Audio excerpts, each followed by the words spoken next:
दोस्तों, इंडिया के north east की बात करते ही हम सभी के दिमाग में जो सबसे पहली चीज़ आती है वो है यहाँ की नेचुरल ब्यूटी। घने जंगल, वाटरफॉल्स, हिल स्टेशन और यहाँ का रिच वाइल्ड लाइफ, जिसके ब्रांड एम्बेसडर है यहाँ के नेशनल पार्क्स, जिनमें काजीरंगा और मानस जैसे वर्ल्ड हेरिटेज साइट्स हैं। वन हॉर्न राइनोसरस जैसे एंडेमिक स्पीशीज का नाम है, या दीपोर बिल जैसे इंटरनेशनली रिकॉग्नाइज्ड बर्ड सेंचुरीज भी है। हम में से कोई मान ही नहीं सकता कि नॉर्थ ईस्ट जैसे रीजन, जो अपने प्योर इन्वायरमेंट और रिमोटनेस के लिए पूरे इंडिया में फेमस है, इंडिया के बाकी शहरों की तरह डेवलपमेंट और अर्बनाइजेशन के इम्पैक्ट को फेस कर रहा है। और इसमें सबसे पहला नाम है the gateway to north east, यानी गुवाहाटी सिटी का। आपको जानकर हैरानी होगी, बट 2008 में जब ministry of environment and forest, जिसे आज हम ministry of environment, forest and climate change के नाम से जानते हैं, एक प्लानिंग कमीशन टीम को गुवाहाटी के आउटस्कर्ट में लोकेटेड एक वेटलैंड का सर्वे करने भेजा। एक्सपर्ट्स की इस टीम ने वेटलैंड के साथ कई सारे गंभीर कंजर्वेशन थ्रेट्स को आइडेंटिफाई किया, जिनमें शामिल था pollution, encroachment, fragmentation, siltation, climate change जैसे अर्बन इश्यूज। इस रिपोर्ट ने गुवाहाटी में चल रहे कई सीरियस एनवायरमेंटल इश्यूज को रिवील किया। ये सारे कंजर्वेशन थ्रेट्स गुवाहाटी के अर्बन मॉडल पर कई सारे गंभीर सवाल उठाता है। दोस्तों, यहाँ मैं बात कर रहा हूँ दीपोर बिल की, जिसके बारे में आपने शायद रामसर साइट्स को याद करते समय पढ़ा होगा। और इस प्लानिंग कमीशन को national wetland conservation management programme के अंदर भेजा गया था। इस वीडियो का मेन कंसर्न ये जानना है कि किस तरह गुवाहाटी का अर्बन मॉडल दीपोर बिल जैसे एक अटमोस्ट वैल्यूएबल इकोलॉजिकल साइट को डिस्ट्रॉय कर रहा है। तो शुरुआत करते हैं दीपोर बिल से जुड़ी कुछ बेसिक जानकारियों के साथ। दीपोर बिल या फिर दीपोर भील गुवाहाटी से 10 किलोमीटर साउथ वेस्ट में सिचुएटेड एक परमानेंट फ्रेश वाटर लेक है। भले ही हम सभी दीपोर बिल को एज अ वेटलैंड जानते हैं, बट इसे लेक कहना गलत नहीं होगा, क्योंकि इस साइट का नाम दो शब्दों से मिलकर बनता है, दीप और भील। लोकल डायलेक्ट्स जैसे बोरो या असमिया में दीप हाथियों को कहा जाता है, वहीं भील रेफर करता है लेक्स को। तो इन टर्म्स को अगर इंग्लिश में इंटरप्रेट किया जाए तो ये द लेक ऑफ एलिफेंट कहा जाएगा। असम फॉरेस्ट डिपार्टमेंट के अकॉर्डिंग ये भील हमेशा से ही रानी और गरभंगा के वाइल्ड एशियाटिक एलिफेंट का फीडिंग और बाथिंग साइट रहा है, और इसीलिए इसे हाथियों का लेक कहा जाता है। गाइस, दीपोर बिल की लोकेशन अपने आप में काफ़ी इंटरेस्टिंग है। ये वेटलैंड एक ट्रांजिशनल जोन है जो फॉरेस्ट इकोसिस्टम और रिवर इकोसिस्टम के बीच सस्टेन कर रहा है। ये लेक ब्रह्मपुत्र के सदर्न चैनल में लोकेटेड है। वहीं लेक के साउथ में सिचुएटेड है गरभंगा रिजर्व फॉरेस्ट। ऑल्दो बील का नोटिफाइड बाउंड्री सिर्फ वेटलैंड के मेन वाटर बॉडी को रिकॉग्नाइज करता है, हाउएवर इसकी इकोलॉजिकल टेरिटरी गरभंगा फॉरेस्ट के साथ साथ ब्रह्मपुत्र रिवर तक एक्सपांड करती है। दीपोर बिल असम का ओनली डिजिग्नेटेड वेटलैंड है। साथ ही इसे 2002 में रामसर कन्वेंशन ऑन वेटलैंड के अंदर site of importance for conservation and sustainable use declare किया गया है। रामसर कन्वेंशन एक इंटरगवर्नमेंट इंटरनेशनल ट्रीटी या संधि है जिसे 1971 में ईरान के रामसर सिटी में साइन किया गया था। इस ट्रीटी का पर्पस दुनिया भर में फैले ऐसे वेटलैंड्स को आइडेंटिफाई करना है जो कि इकोलॉजिकल पर्सपेक्टिव से काफ़ी क्रूशल है, ताकि उनका कंजर्वेशन और वाइज यूज़ प्रमोट किया जा सके। इस लिस्ट में दीपोर बिल के साथ साथ इंडिया के कई सारे लेक्स भी शामिल हैं, जिनके बारे में शायद आप पहले से जानते होंगे, जैसे कि जम्मू कश्मीर का वुलार लेक, ओडिशा का चिलिका लेक, मणिपुर का लाकतोक लेक एक्सेट्रा।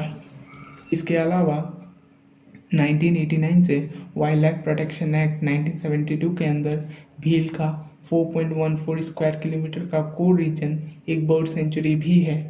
रिपोर्ट्स के अकॉर्डिंग इस बर्ड सेंचुरी में 200 से ज़्यादा डिफरेंट बर्ड स्पीशीज सस्टेन करते हैं, जिनमें इंक्लूडेड है 70+ माइग्रेटरी बर्ड स्पीशीज, जैसे कि Siberian crane, barn swallow, Asian open-billed stork, pied wagtail, white-eye pochard, the grey-legged goose, boiled pochard, the Garhwal और डबिंग डक एक्सेट्रा। ये वो बर्ड स्पीशीज़ है जो विंटर में माइग्रेट होकर आते हैं। साल के बाकी समय बर्ड्स जैसे कि ईग्रेट्स, पॉन्ड हेरॉन, स्ट्रोक्स, कॉर्मोरंट और इवन पेलिकन को स्पॉट्स किया जा सकता है। पेलिकन एक बहुत ही प्रीशियस स्पीशीज़ है जो कि कुछ इस तरह दिखती है। ये बर्ड स्पीशीज़ चुनिंदा जगहों पर ही स्पॉट की जाती है। इन बर्ड्स की प्रीशियसनेस इस बात से पता किया जा सकता है कि इनमें से कई सारी स्पीशीज़ IUCN के रेड लिस्ट में शामिल हैं।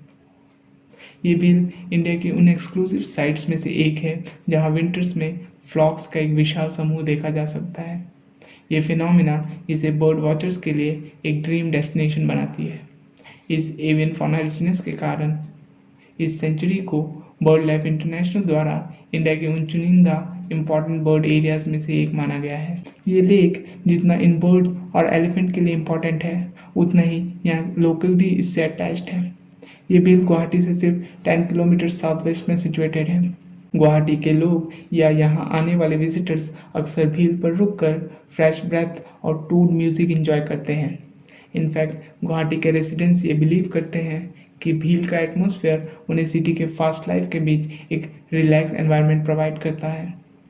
अगर इकोनॉमिक पर्सपेक्टिव से देखा जाए तो भील के 50 प्लस फिश स्पीशीज और रिच एक्वेटिक रिसोर्सेज भील के पेरिफेरी में सिचुएटेड 12 से ज़्यादा गांवों के फिशर्समैन को डायरेक्टली लाइवलीहुड प्रोवाइड करता है। ट्रेडिशनली ये विलेजर्स अपने फ्लैट बॉटम बोट्स के साथ भील के ऊपर जाइंट वाटर लिली के सीड या निम्फिया नट्स को कलेक्ट करते हुए देखे जा सकते हैं। इन सीड्स की लोकल मार्केट में काफ़ी डिमांड है। इसके साथ साथ एक मार्शलैंड होने के कारण ये भील साल आने वाले फ्लड वाटर को एब्जॉर्व करने में एक इम्पॉर्टेंट रोल निभाता है। दो मल्टीपल पर्सपेक्टिव से इतना प्रेशियस होने के बावजूद दीपौर बिल कई सारे इश्यूज फेस कर रहा है। बीते कुछ सालों में ये देखा गया है कि दीपौर बिल अपना ओरिजिनल शेप खोता जा रहा है। हाइड्रोलॉजिकल एक्सपर्ट्स के अकॉर्डिंग ये वेटलैंड अपने ओरिजिनल साइज से 35% तक श्रिंक हुआ है। सैटेलाइट इमेजेस ने ये रिवील किया है जहां अर्ली 80s में भील का नोटिफाइड एरिया 6000 हेक्टेयर था, वहीं अब ये सिकुड़ कर 4014 हेक्टेयर या कहीं 15.5 स्क्वायर माइल्स रह गया है। इसके साथ साथ इस साइट की कंडीशन इतनी सीवियर है कि इस वेटलैंड अपने इनलेट फीडिंग चैनल से कनेक्टिविटी खोता जा रहा है, जो कि भील में वाटर का एक प्रोमिनेंट सोर्स है। हाल ही में जब एक्सपर्ट्स की टीम ने उसी national wetland conservation management programme का रिव्यू करने भेजा गया तो उन्होंने रिकॉग्नाइज किया भील की कंडीशन के कई कारण हैं, जैसे कि हाइड्रोलॉजिकल रेजिम का fragmentation, siltation, pollution, encroachment, land के रिक्लेमेशंस, अनरेगुलेटेड रिक्रिएशन और tourism, over harvesting of resources और क्लाइमेट चेंज। तो अब सवाल उठता है कि इतने सारे कंजर्वेशन इश्यूज आखिर इसी साइट पर क्यों हैं और किस तरह गुवाहाटी का अर्बन डेवलपमेंट इसमें इन्वॉल्व है। गुवाहाटी नॉर्थ ईस्ट का सबसे बड़ा अर्बन सेंटर है। अकेले गुवाहाटी की पॉपुलेशन 12 लाख से ज़्यादा है।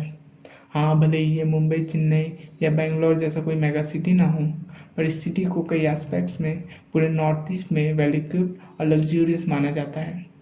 जहाँ आज भी नॉर्थ ईस्ट के कई रीजन रेलवे जैसी बेसिक फैसिलिटीज़ लैक करते हैं, वहीं इस सिटी में आपको 5 स्टार होटल से लेकर इंटरनेशनल एयरपोर्ट भी देखने को मिलेगा।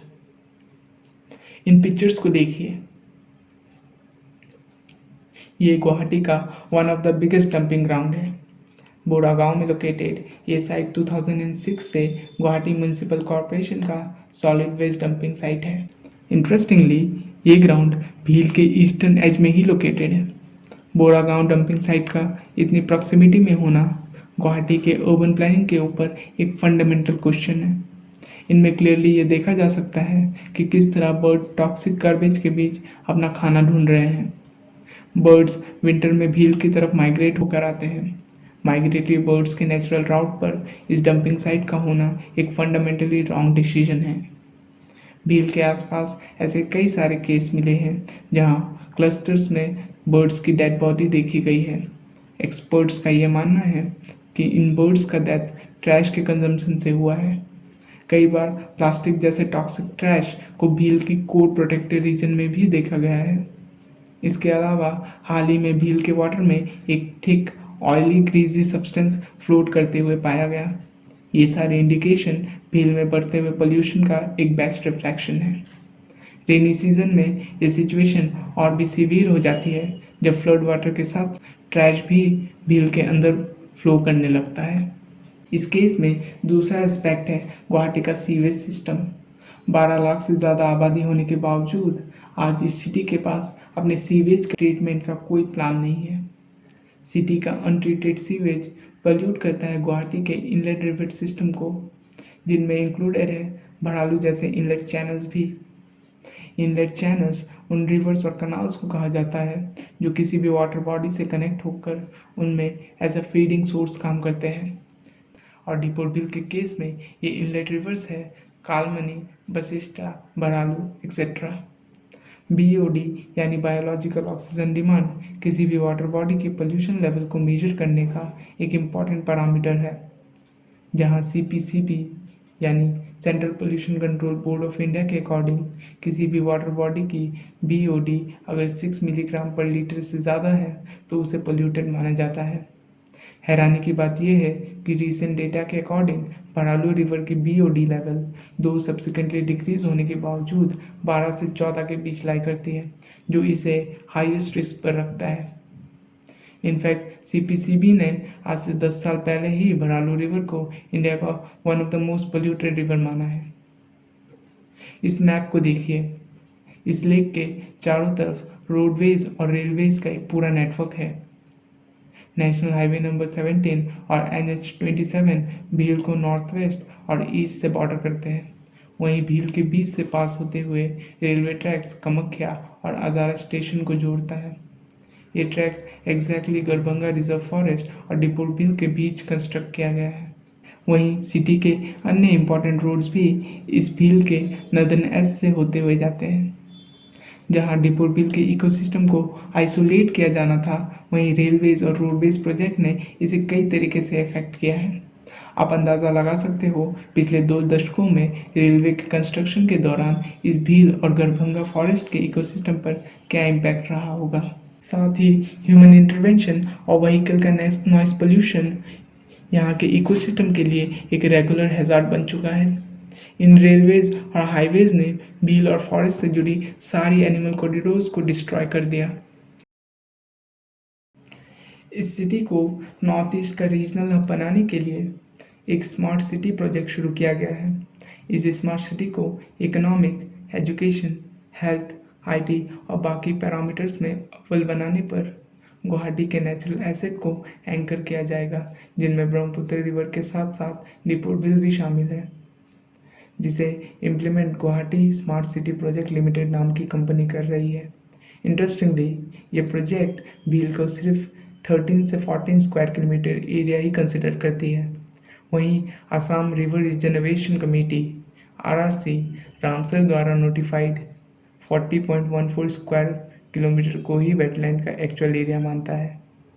इस कॉन्ट्रडिक्टरी और कंफ्यूजिंग स्टैंड ने वेटलैंड को डेवलपमेंट प्रायोरिटीज और एनवायरमेंटल कंजर्वेशन के बीच लाकर खड़ा कर दिया है। बट ऐसा बिल्कुल नहीं है कि डिपोर बिल को बचाने के लिए अभी तक कोई स्टेप्स नहीं लिए गए। इनफैक्ट 1989 में जब रेलवेज बनना शुरू हुए थे, तब कई सारे एनवायरमेंटल एक्टिविस्ट ने प्रोटेस्ट किया था, पर क्योंकि डिपोर बिल उस समय कोई वेटलैंड नहीं था, इसीलिए रेलवेज को अलाउ कर दिया गया। पर उसी सेम ईयर एक पिटीशन फाइल किया गया जिनमें इस साइट को स्पेशल स्टेटस ग्रांट करने की डिमांड की गई थी। इस बिल के रामसर और बर्ड लाइफ इंटरनेशनल द्वारा रिकॉग्निशन के बाद ट्रैक्स के रीअलाइनमेंट को लेकर एम्फेसिस बढ़ चुका है। रेलवेज के इफेक्ट को कंट्रोल करने के लिए ट्रेन्स को ये इंस्ट्रक्शन दिए गए हैं कि वो बिल के आसपास अपने हॉल्ट को अवॉइड करें। साथ ही एलिफेंट और दूसरे एनिमल्स की सेफ्टी को ध्यान में रखते हुए ट्रेन्स की स्पीड मैनेज करें, क्योंकि नॉइस पोल्यूशन भी एक इम्पॉर्टेंट फैक्टर है। इसलिए अथॉरिटीज़ को ये गाइडलाइन दिए गए हैं कि वो ट्रैक्स के दोनों साइड अच्छे से प्लांटेशन ग्रो और एक्सपांड करें, ताकि हॉर्न और बाकी साउंड को मैनेज किया जा सके।